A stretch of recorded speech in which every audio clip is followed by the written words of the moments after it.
राष्ट्र सर्वप्रथम, राष्ट्र सर्वप्रथम, राष्ट्र सर्वप्रथम, राष्ट्र सर्वप्रथम। राष्ट्र सर्वप्रथम की बात ललित सुमन के साथ कार्यक्रम में आप सभी राष्ट्रवासियों का हार्दिक स्वागत है। राष्ट्र सर्वप्रथम की बात में आज हम बात कर रहे हैं दिल्ली की राजनीति के संदर्भ में, जो दिन भर काफ़ी गर्म रहा। अरविंद केजरीवाल, मनीष सिसोदिया सहित शराब घोटाले कांड में शामिल सभी को न्यायालय ने बरी कर दिया।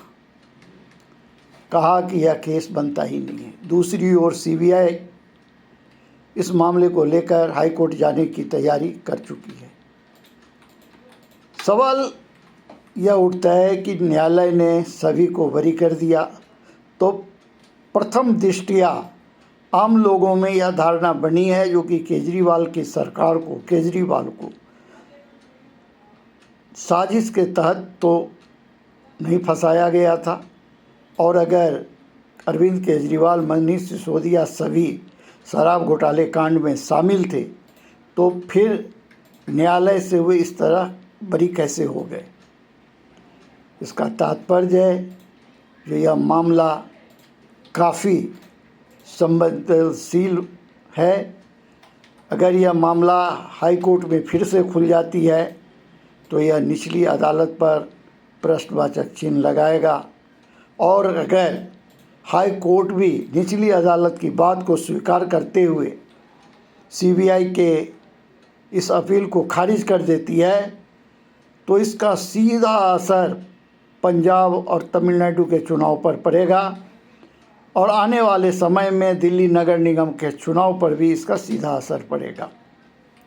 अरविंद केजरीवाल की खोई हुई ज़मीन फिर से केजरीवाल के पाले में आने की उम्मीद देखी जा रही है, क्योंकि आज सारे दिन आम आदमी पार्टी के कार्यकर्ताओं में एक नया जोश जहां देखने को मिल रहा था, वहीं आम लोगों में भी यह चर्चा का विषय था कि अब भाजपा अकेले जो चाह रही थी, जो एक वर्षों से कर रही थी, ऐसा वह नहीं कर पाएगी, क्योंकि अरविंद केजरीवाल फिर से सक्रिय राजनीति में दिल्ली में सक्रिय हो जाएंगे, और अरविंद केजरीवाल का पुनः दिल्ली की राजनीति में सक्रिय होना निश्चित रूप से भाजपा एवं कांग्रेस के लिए आसान नहीं होगा। आप अन्य खबरों के लिए बने रहें नेशनल टीवी चैनल सर्वधर्म संगम पर। हम आपसे फिर जल्द ही बात करेंगे अन्य विषयों पर। दिल्ली की राजनीति से जुड़े आबाकारी मामले में बड़ा घटनाक्रम सामने आया, जहां दिल्ली के पूर्व मुख्यमंत्री अरविंद केजरीवाल और पूर्व उप मुख्यमंत्री मनीष सिसोदिया को अदालत द्वारा बरी कर दिया गया। मामला दिल्ली के राउज एवेन्यू कोर्ट में चल रहा था, जहां सुनवाई के बाद दोनों नेताओं को बरी कर दिया गया। अदालत से आने के बाद अरविंद केजरीवाल मीडिया से मुखातिब हुए, जहां उन्होंने कहा कि वह कट्टर ईमानदार हैं और यह मामला पूरी तरह फर्जी था। उन्होंने इसे सत्य की जीत बताते हुए कहा कि भगवान उनके साथ हैं। उन्होंने आगे भी आरोप लगाए और कहा कि आम आदमी पार्टी के साथ जो हुआ वो भारत के इतिहास में पहली बार कभी नहीं हुआ। उन्होंने कहा कि उनके खिलाफ राजनीतिक साजिश के तहत झूठे आरोप लगाए गए थे। और क्या कहा दिल्ली के पूर्व मुख्यमंत्री ने इस अवसर पर, आप भी सुने उनकी यह बात। पिछले कुछ सालों से भारतीय जनता पार्टी जिस तरह से शराब घोटाला कर रही थी और हमारे ऊपर आरोप लगा रही थी, आज कोर्ट ने सारे आरोप खारिज कर दिए और जितने भी एक्यूज्ड थे सबको डिस्चार्ज कर दिया। हम हमेशा कहते थे सत्य की जीत होती है, हमें भारतीय न्याय प्रणाली पे भरोसा है। मैं जज साहब का बहुत बहुत शुक्रिया अदा करता हूं जिन्होंने हमारे साथ न्याय किया, सत्य की जीत हुई। मैं हमेशा कहता था कि भगवान हमारे साथ है। आम आदमी पार्टी को ख़त्म करने के लिए आम आदमी पार्टी के सबसे बड़े 5 नेताओं को जेल में डाल दिया गया।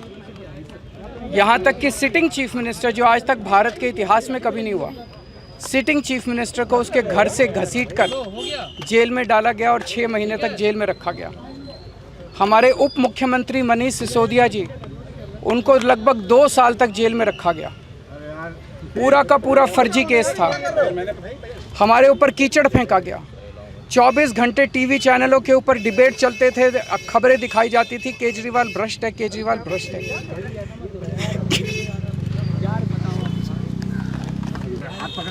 मैंने केवल अपनी जिंदगी में ईमानदारी कमाई है। इन्होंने झूठा केस लगाया और आज ये साबित हो गया। कोर्ट ने कहा है कि केजरीवाल कट्टर ईमानदार है, मनीष सिसोदिया कट्टर ईमानदार है, आम आदमी पार्टी कट्टर ईमानदार है। मैं प्रधानमंत्री जी से कहना चाहता हूँ, सत्ता के लिए इस तरह से खिलवाड़ मत कीजिए देश के साथ, इस तरह से संविधान के साथ खिलवाड़ मत कीजिए। आपको सत्ता चाहिए, अच्छे काम कीजिए। आज देश के सामने इतनी बड़ी बड़ी समस्याएं हैं, महंगाई है, बेरोजगारी है, पूरे देश में सड़कें टूटी पड़ी है, चारों तरफ पोल्यूशन ही पोल्यूशन हो रहा है, चारों तरफ देश में इतनी समस्याएं हैं। उन समस्याओं का समाधान करके सत्ता में आइए ना। केजरीवाल पे, आम आदमी पार्टी पे झूठे केस क्यों करते हैं? अच्छा काम करके सत्ता में आइए। इस तरह के झूठे केस करना और 24 घंटे विरोधियों के, विपक्षियों के खिलाफ ऊट पटांग की केस करना, उनको जेल में डालना, ये एक प्रधानमंत्री को शोभा नहीं देता। इससे देश आगे नहीं बढ़ेगा। देश आगे तब बढ़ेगा जब जनता की समस्याओं का समाधान किया जाएगा। कीर्तिनगर फर्नीचर ब्लॉक के प्रॉपर्टी नंबर 61 की ऊपरी मंजिल में शुक्रवार को आग लगने की घटना हुई। प्रत्यक्षदर्शियों के अनुसार समय पर फायर ब्रिगेड का वाहन न पहुंचने के कारण प्लॉट नंबर 61 के बाद 62 नंबर के शोरूम के फ्लोर में भी आग लग गई। प्राप्त सूचना के अनुसार इस घटना में किसी की जान का नुकसान नहीं हुआ, हालांकि माल की क्षति हुई। आग लगने के कारणों की जांच की जा रही है। कीर्तिनगर फर्नीचर मार्केट एसोसिएशन के प्रधान रतिंदर पाल सिंह भाटिया उर्फ रोम्पी भाटिया ने नेशनल टीवी चैनल सर्वधर्म संगम नोएडा को बताया कि यदि फायर ब्रिगेड समय पर फोन उठा लेती और 20 मिनट पहले पहुंच जाती तो 61 नंबर प्लॉट की आग को नियंत्रित किया जा सकता था और 62 नंबर के प्लॉट को भी आग से बचाया जा सकता था। कीर्तिनगर टिम्बर मार्केट एवं कीर्तिनगर मार्बल मार्केट के डीडीए पार्क में भी एक ही रात में 2 स्थानों पर आग लगी थी। फायर ब्रिगेड ने त्वरित कार्रवाई कर आग पर नियंत्रण पा लिया था। Kirtinagar timber market furniture market में लगातार बढ़ती आग की घटनाएं चिंताजनक हैं। एसोसिएशन को इस दिशा में गंभीरता पूर्वक सामूहिक चिंतन करने की आवश्यकता है कि आखिर आग लगने की यह घटनाएं इतनी क्यों बढ़ रही हैं और इस पर लगाम किस प्रकार लगाई जा सकती है। दिल्ली की मुख्यमंत्री रेखा गुप्ता ने मोती नगर विधानसभा क्षेत्र स्थित करमपुरा में भारी संख्या में उमड़ी जनता के सामने प्रदेश की सरकार का 1 वर्ष का रिपोर्ट कार्ड प्रस्तुत किया। इस कार्यक्रम में प्रदेश अध्यक्ष वीरेंद्र सचदेवा, सांसद योगेंद्र चंदोलिया, नई दिल्ली लोकसभा क्षेत्र की सांसद बांसुरी स्वराज, पूर्व प्रदेश अध्यक्ष व वर्तमान विधायक सतीश उपाध्याय, विधायक हरीश खुराना, शिखा राय, नीरज बसोया, उमंग बजाज, जिला अध्यक्ष वीरेंद्र बब्बर, रविंद्र चौधरी, पूर्व मंत्री राजकुमार आनंद सहित अनेक भाजपा पदाधिकारी, कार्यकर्ता और गणमान्य व्यक्ति उपस्थित रहे। कार्यक्रम को संबोधित करते हुए मुख्यमंत्री ने कहा कि पिछले 27 वर्षों से जो कार्य लंबित थे उन्हें सरकार द्वारा मिशन मोड में आगे बढ़ाने और पूरा करने का काम शुरू किया गया है। उन्होंने आगे कहा कि यह विकास यात्रा अभी प्रारंभिक चरण में है और विश्वास जताया कि प्रधानमंत्री नरेंद्र मोदी के नेतृत्व में पहले वर्ष में विकसित दिल्ली की जो दिशा तय की गई है उससे आने वाले 4 वर्षों में राजधानी की तस्वीर बदलेगी। और मैं इतनी बात आपको कह सकती हूँ, रेखा गुप्ता कल भी कार्यकर्ता थी और रेखा गुप्ता आज भी कार्यकर्ता है। केवल फर्क दायित्व का है। हम जाते थे ना पहले संगठन महामंत्री जी को, सर कुछ काम बताइए, कुछ काम दीजिए, तो ये काम है जो पार्टी ने मुझे दिया है और मैंने भी प्रण लिया है कि पूरी शिद्दत के साथ मैं इस धर्म को, इस कर्म को निभाऊंगा। हर पल मेरा मन मुझे समझाता है, बताता है कि कोई भी ऐसा काम ना हो जिससे मेरे साथियों की नजर नीची हो। हर काम वो करना है जिससे उनका सर, उनका माथा गर्व से ऊंचा हो। 27 साल की सभी अटकी हुई, लटकी हुई और भटकी हुई समस्याओं को समाधान देने के लिए काम करना है। मेरे इन साथियों की आंखों में जो आशाएं हैं, अपेक्षाएं हैं, उनको पूरा करने के लिए काम करना है। इसलिए मेरे साथियों, हमें दिन रात काम करना है। हमारे मार्गदर्शक नरेंद्र मोदी जी कहते हैं, ये जो सत्ता है ये सुख भोगने का साधन नहीं है, ये सत्ता सेवा का माध्यम है, सेवा का। और इसीलिए हम सेवा का माध्यम मान करके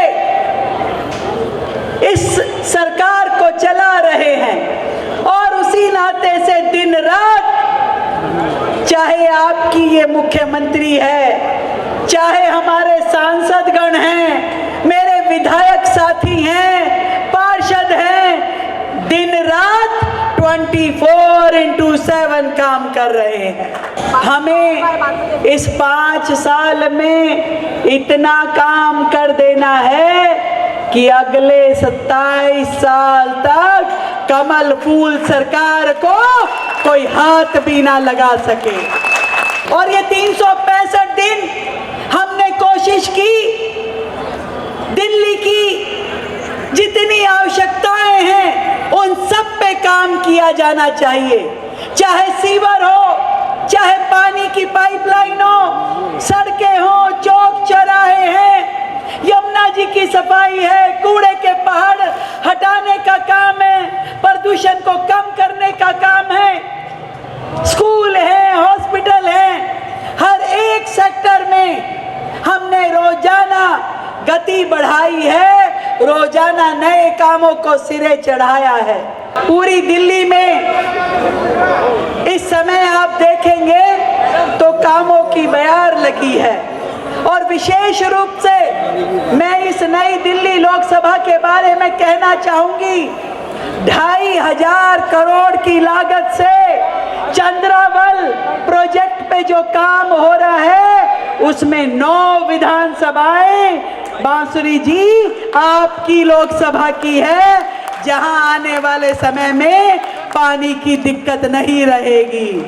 50,000 नई पेंशन, 2 लाख नए राशन कार्ड, ये सब दिल्ली वालों के लिए है। एक बड़ी प्यारी योजना शुरू करी है। लोग कहते हैं जो संकल्प पत्र में बोला वो, मैं कहा वो तो हम कर ही रहे हैं, पर उसके बाहर भी लखपति बिटिया योजना हमने दिल्ली के लिए शुरू की है। अब हमारी बच्चियों को पढ़ाई के लिए प्रेरित करने के लिए हम पैदा होने से लेके कॉलेज की डिग्री पूरी करने तक उसके पैसे जमा कराएंगे और ग्रेजुएशन के बाद उसे 1 लाख से ज्यादा रुपए मिलेंगे।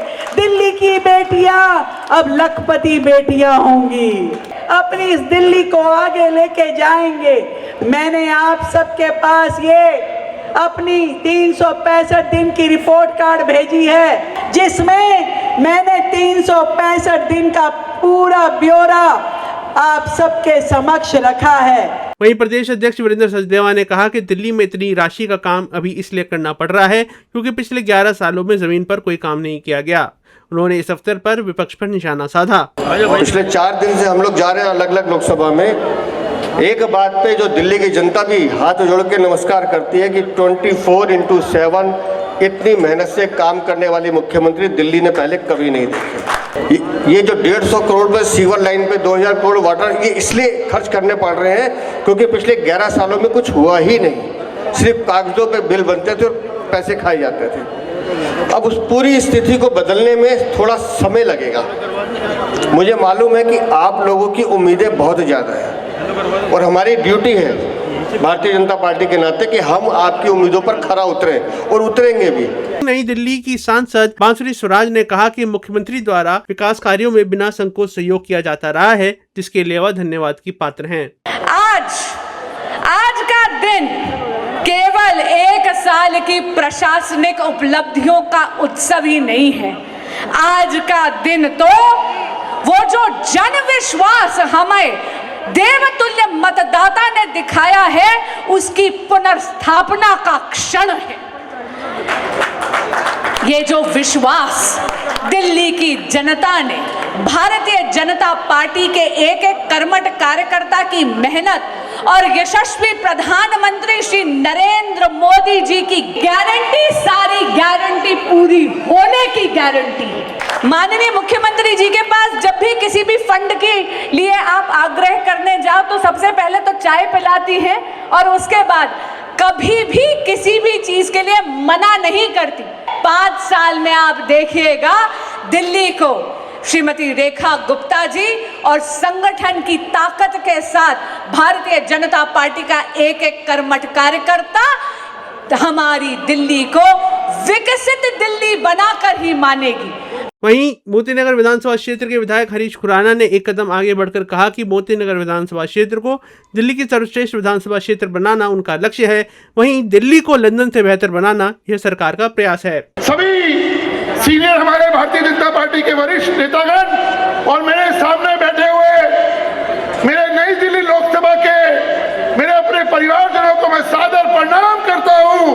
पिछले 1 वर्ष से दिल्ली के अंदर भारतीय जनता पार्टी की सरकार, रेखा गुप्ता जी की सरकार पूरी दिल्ली के अंदर जिस प्रकार से विकास का कार्य कर रही है,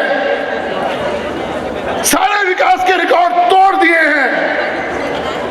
चाहे वो सीवर की समस्या हो, चाहे वो पानी की समस्या हो, चाहे वो सड़कों की समस्या हो, एक एक प्रॉब्लम जो हमने पिछले 11 साल में देखी है उसको दूर करने के लिए मेरा एक एक विधायक यहाँ पे जो मौजूद है लोगों के लिए लगा हुआ है, लोगों के लिए लगा हुआ है। लेकिन जिस प्रकार से आपके आशीर्वाद के बाद मैं अगर अपनी मोतीनगर विधानसभा की बात करूं, ईमानदारी से कह रहा हूं, 24 घंटे 7 दिन आपका ये भाई, आपका ये बेटा आप लोगों की एक सेवा में लगा हुआ है और बहुत जल्दी जो मैंने प्रण किया है कि बहुत जल्दी मोतीनगर विधानसभा क्षेत्र दिल्ली का सबसे उत्तम क्षेत्र होगा, ये हम करके रहेंगे मित्रों, करके रहेंगे। हम दिल्ली को ऐसी दिल्ली बनाएंगे, लंदन वाले भी कहेंगे दिल्ली हो लंदन हो तो दिल्ली जैसा हो, हमने ऐसी दिल्ली बनानी है मित्रों, ऐसी दिल्ली बनानी है। नरेंद्र मोदी जी जो हमारे प्रधानमंत्री हैं, उनके आशीर्वाद से आपका एक एक मंत्री, मुख्यमंत्री, सांसद, विधायक आपकी सेवा में लगा हुआ है। राज्य सर्वप्रथम टीम ने इस अवसर पर सांसद बांसुरी स्वराज और प्रदेश अध्यक्ष वीरेंद्र सचदेवा से बात की और उनके द्वारा इस कार्यक्रम के संबंध में उनके विचार जानने का प्रयास किया। प्रदेश अध्यक्ष बड़े भाई वीरेंद्र सचदेवा जी और भारतीय जनता पार्टी के प्रत्येक कर्मठ कार्यकर्ता को बधाई देती हूँ कि बीजेपी की डबल इंजन की सरकार के काम के 1 साल पूरे हुए। आप देख रहे हैं कि न भूतो न भविष्यति ऐसे कार्य हो।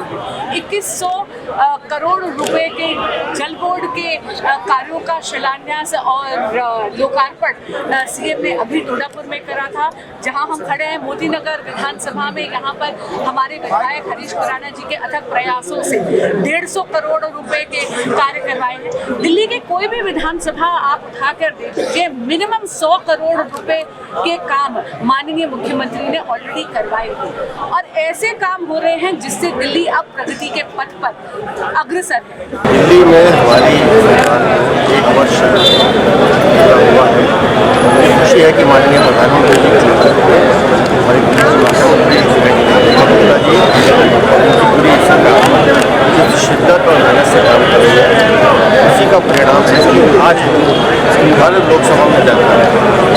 दिल्ली की सरकार अपना रिपोर्ट कार्ड पेश कर रही है, तो हम इसलिए कर रहे हैं क्योंकि हम वो काम कर रहे हैं तो जनता में बताने का साहस भी कर रहे हैं। जिस तरह से हमारी सांसद बांसुरी स्वराज और मुख्यमंत्री ने वक्तव्य रखा और योजनाओं की जो झड़ी है वो बताई, तो हम जिस विकसित दिल्ली को देखना चाहते हैं माननीय प्रधानमंत्री जी के नेतृत्व में, आने वाले समय में दिल्ली का चेहरा आप बदला हुआ देखेंगे, ऐसा हमारा विश्वास है। अभी समय है एक ब्रेक का, हम चलते हैं ब्रेक पर, आप कहीं जाए नहीं, छोटा सा ब्रेक। श्रेया फर्निशिंग लेकर आया है आपके लिए होम कलेक्शन, जिसमें आपको मिलता है अप holistic fabric, designer curtains, home and office decoratives, carpets and sofa cover कम से कम दाम में कीर्ति नगर में आपके लिए उपलब्ध है।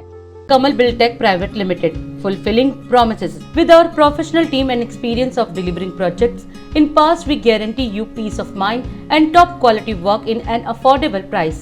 और अधिक खबरों के लिए आप हमारे YouTube चैनल दैनिक इंडिया दर्पण को अभी सब्सक्राइब करें और नोटिफिकेशन के लिए बेल आइकन को प्रेस करना ना भूलें। राष्ट्र सर्वप्रथम की बात कार्यक्रम में ब्रेक के बाद एक बार फिर आप सभी राष्ट्रवासियों का स्वागत। बजट पर आयोजित विशेष वेबिनार को प्रधानमंत्री नरेंद्र मोदी ने आज संबोधित किया। कार्यक्रम में इस अवसर पर केंद्रीय वित्त मंत्री निर्मला सीतारमण भी उपस्थित रहीं। वेबिनार में विभिन्न क्षेत्रों के विशेषज्ञों, उद्योग प्रतिनिधियों और नीति निर्माताओं ने भाग लिया।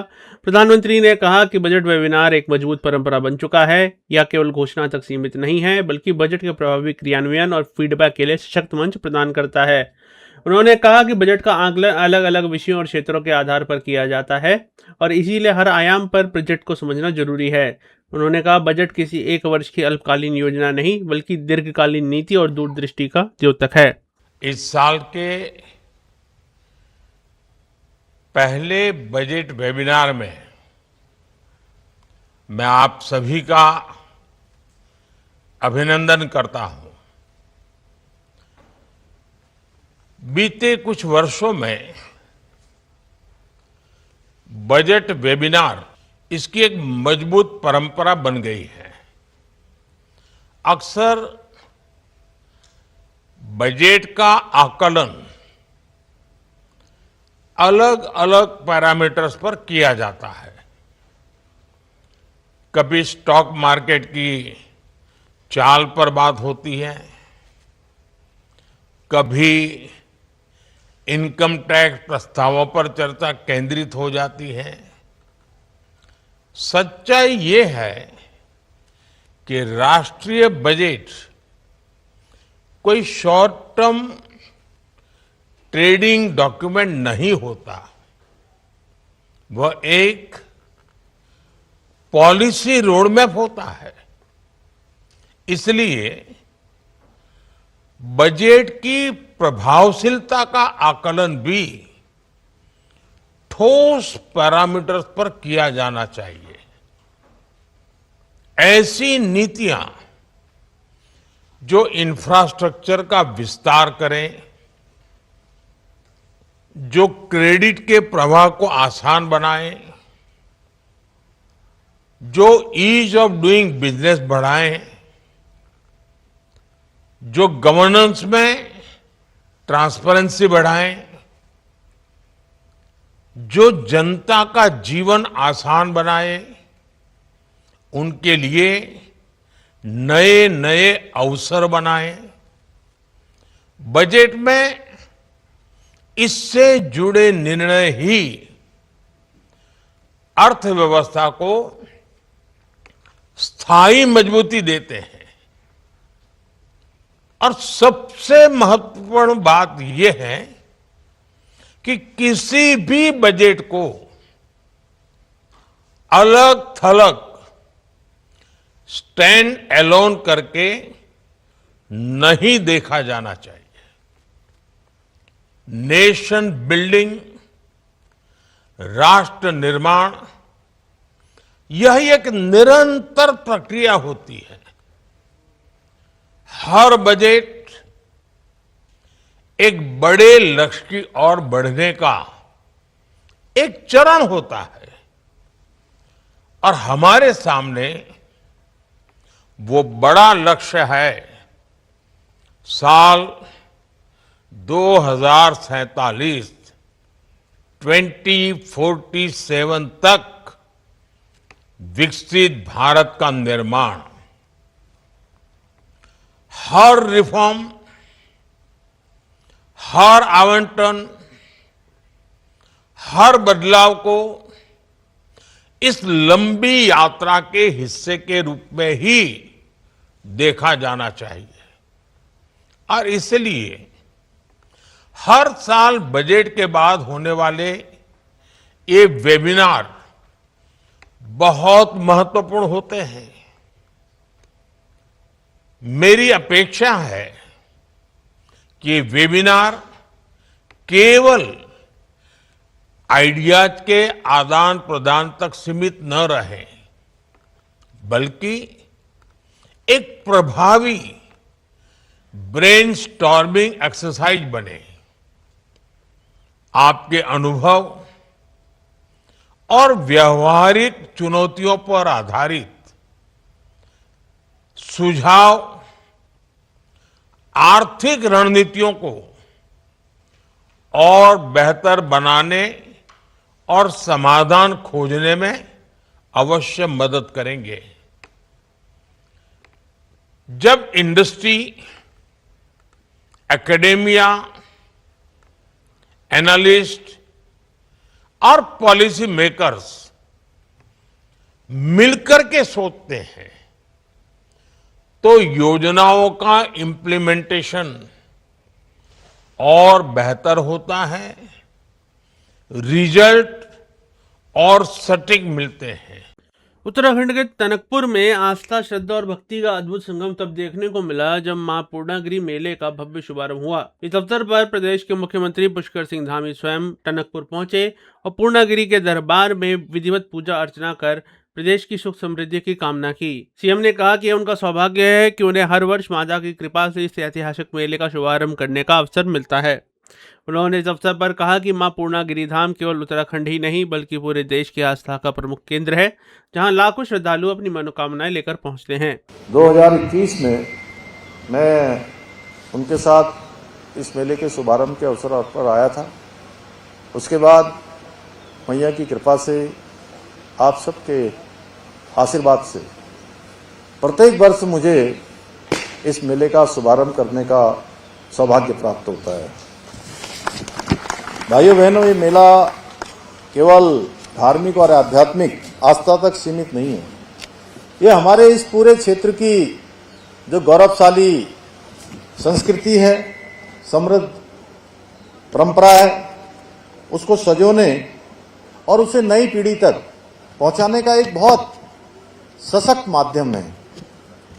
और सच बताऊं तो मुझे जब भी मैं मां के इस पवित्र भूमि पर उपस्थित होता हूं तो मुझे अद्भुत शांति और ऊर्जा का अनुभव प्राप्त होता है।